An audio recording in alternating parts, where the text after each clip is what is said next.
Hello dear students. Today we are dealing with crops for Europe in the lesson ruling the country art standard 8 history. In previous videos we have studied how new systems Britishers devised for land revenue and all, and today we are going to discuss that how they compel Indian cultivators to take a particular crop, and that is too because of for their national benefit, means which goes benefit directly to the Britishers. When we are moving for this point, let us see the first point. See, Britishers till now they come to know that villages are not for revenue only, but they are for crops also. See, what was the concept that villages are for revenue only,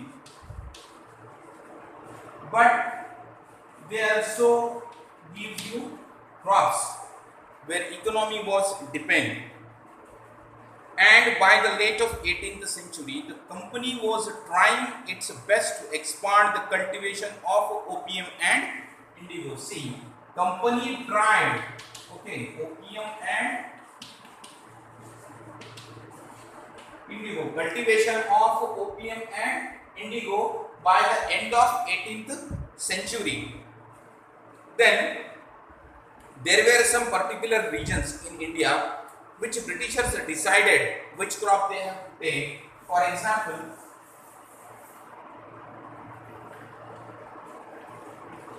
jute in Bengal, then wheat in Punjab, sugarcane in Uttar Pradesh,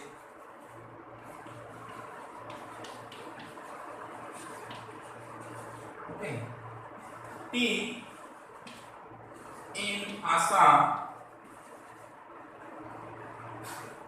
after that rice in Madras,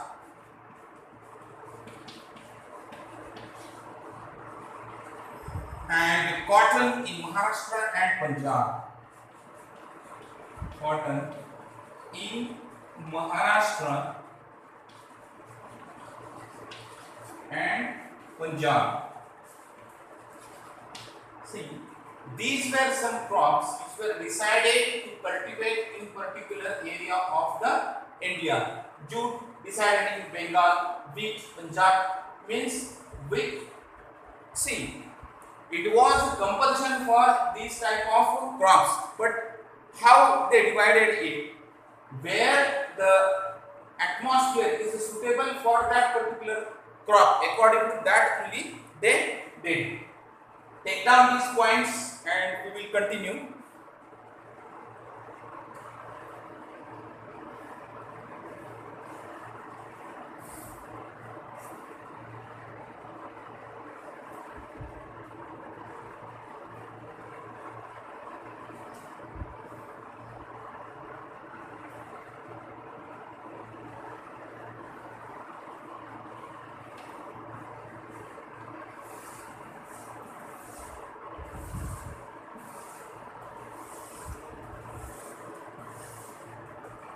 Now let us discuss a point how a color is going to change history.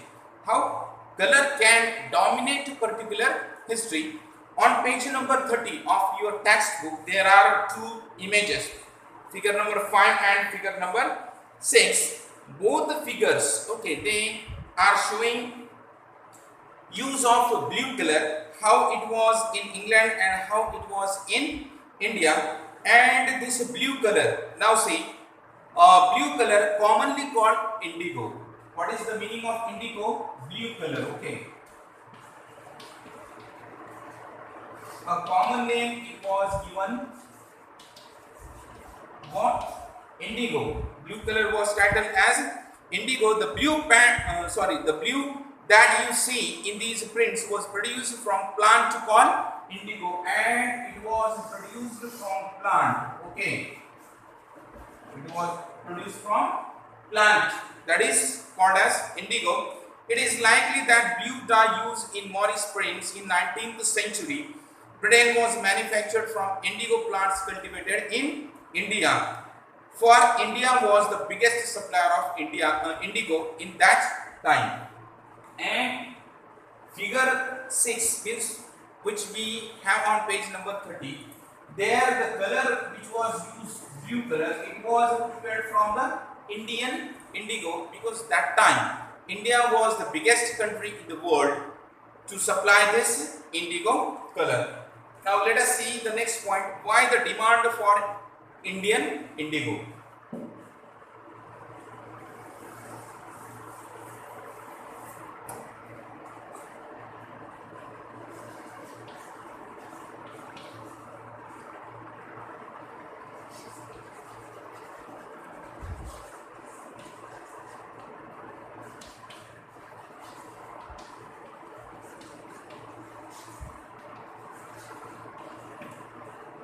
Now the question is that why it was Indian indigo which was demanded a lot. Okay, there are some particular reasons. Without the reasons, no one is going to give any demand. It is applicable for color also, and it is applicable for human life also. Now let us see. The indigo plant grows primarily in tropics. By the 13th century, Indian indigo was being used by cloth manufacturers. See, Indian indigo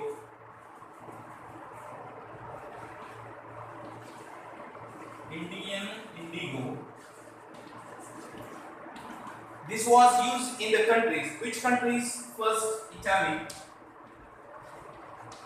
then France, then Britain. Okay, these were the countries which used for manufacturing of clothes the Indian indigo. When small amounts of Indian indigo reached the European market, its price was very high. European cloth manufacturers therefore had depend on another plant called woad, W-O-A-D. Okay, this is plant.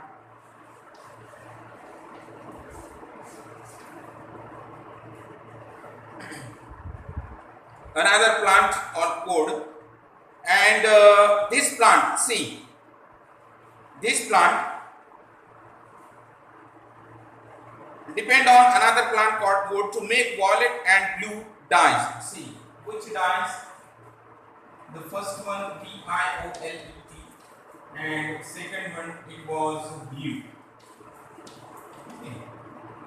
This tree or this plant was available in European countries very easily, and it can give two shades, violet and blue, and it was plenty of there in the Europe.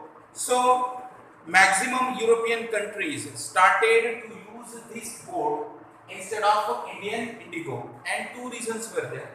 Because Indian indigo's price were too high for small amount in that market. The next thing, wood was easily available. But what was the problem? This color or this plant cannot have comparison with the Indian indigo. Indian indigo's blue shade, it was rich in color and brightness, and this was faint and pale. So cloth manufacturers give preference to the Indian indigo. Clothes dye, however, preferred indigo as a dye. Indigo produced a rich blue color, and what was the reason? It produced rich blue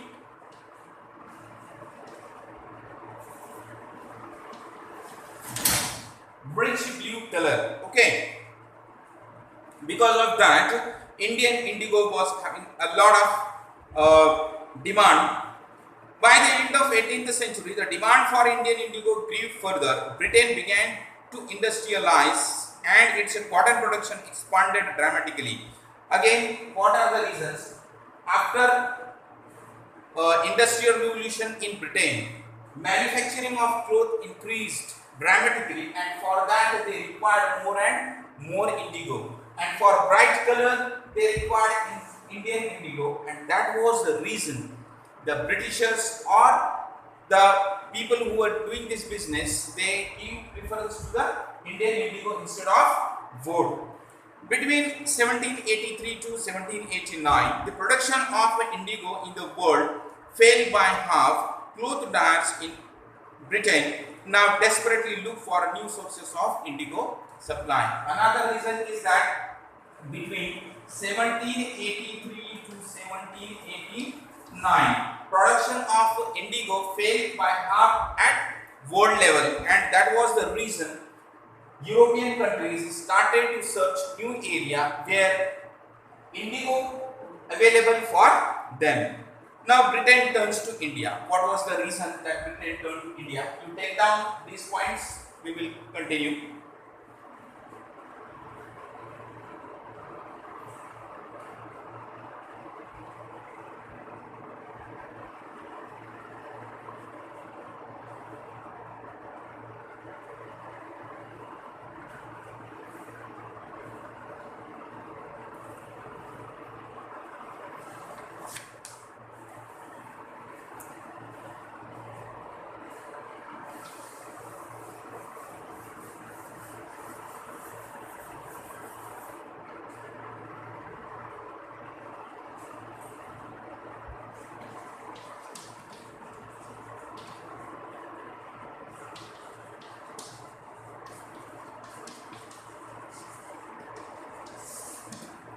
Now let us see Britain turns to India for indigo.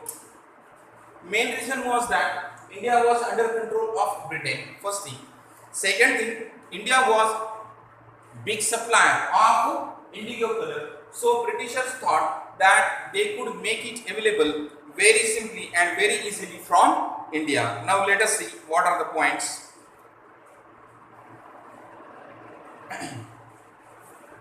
See, in Bengal, cultivation of Indian indigo expanded.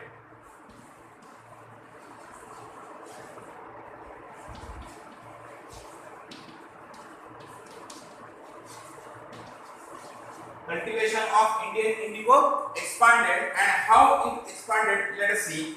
In 1788, its export was 30%. Export was 30%, and by 1810 it reached up to 95%.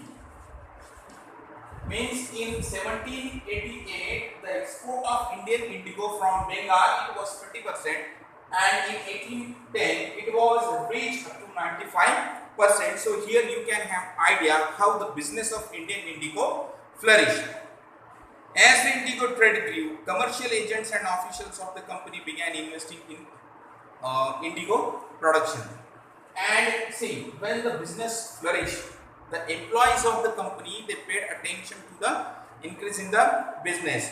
Few of them dropped their jobs. Okay, few of them, many means they dropped their jobs, and after that they look after their business of indigo. Second, many Britishers also, and Scotsmen, means Scottish people, they started to invest in the cultivation of indigo, and for that they raised fund from the Britain, and they took support of the government of Britain, and they started their business. So you take down this point. Remaining points we will see in the next video. Thank you.